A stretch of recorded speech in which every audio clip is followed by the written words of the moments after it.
অমর একুশে বইমেলার খবর। শিশু কিশোরদের পদচারণায় ছুটির দিনে মুখর হয়ে উঠেছে অমর একুশে বইমেলা প্রাঙ্গণ। বইয়ের প্রতি শিশুদের আকর্ষণ বাড়াতে সকাল 11টা থেকে দুপুর 1টা পর্যন্ত চলে শিশু প্রহর। অভিভাবকদের হাত ধরে স্টলে ঘুরে ঘুরে নিজেদের পছন্দের বই কিনে উচ্ছ্বাস আর আনন্দে ভাসে শিশুরা। শফি মাহমুদ সাগরের রিপোর্ট।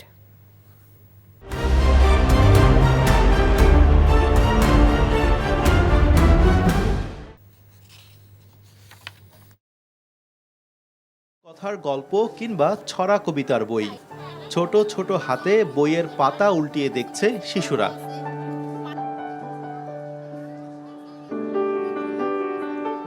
পছন্দ হলেই বাবা মায়ের কাছে কিনে দেয়ার আবদার তাদের।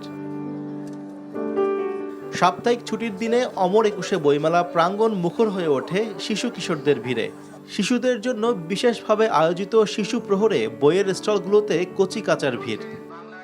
আমাদের ছোট নদী চলে বাঁকে বাঁকে, বৈশাখ মাসে তার হাঁটু জল থাকে। পার হয়ে যায় গরু, পার হয় গাড়ি, দুই ধার উচ্চতা ঢালু তার পারি। অভিভাবকদের হাত ধরে স্টল ঘুরে ঘুরে দেখছে শিশুরা, বেছে নিচ্ছে নিজেদের পছন্দের বই। তবে এবার মেলায় নেই শিশু প্রহরের মূল আকর্ষণ সিসিমপুর। এবার ভূতের গল্প কিনতেছে, কবিতার আবৃত্তি শিখি, কবিতা ভালো লাগে। হুমায়ুন আহমেদের বই খুব পছন্দ করি, যেমন ছোটদের সেরা গল্প, একটা ভূতের গল্পের বইও কিনেছি। ড্রয়িং করেছি, বই কিনবো, বইমেলায় এসে আমার ভালো লাগতেছে।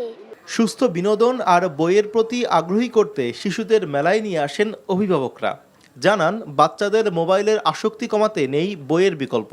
সকালবেলায় এসেছিল, আসলে আর্টে অংশগ্রহণ করেছিল, আর এখন এই বইমেলাতে ঢুকছে। ওরা উপভোগ করতেছে, বই কিনতেছে। আমরা তো সময় দিতে পারি না, এটা একটা প্রধান কারণ। তো বই দিয়ে যতটুকু পারা যায়, বইয়ের সঙ্গে বইমেলার সঙ্গে যেটা পরিচিত হয়, তাহলে ওদের এই যে জানার আগ্রহ তৈরি হবে। অমর একুশে বইমেলায় সাপ্তাহিক ছুটির দিনগুলোতে সকাল 11টা থেকে দুপুর 1টা পর্যন্ত থাকবে শিশু প্রহরের আয়োজন। শফি মাহমুদ সাগর, NTV নিউজ, ঢাকা।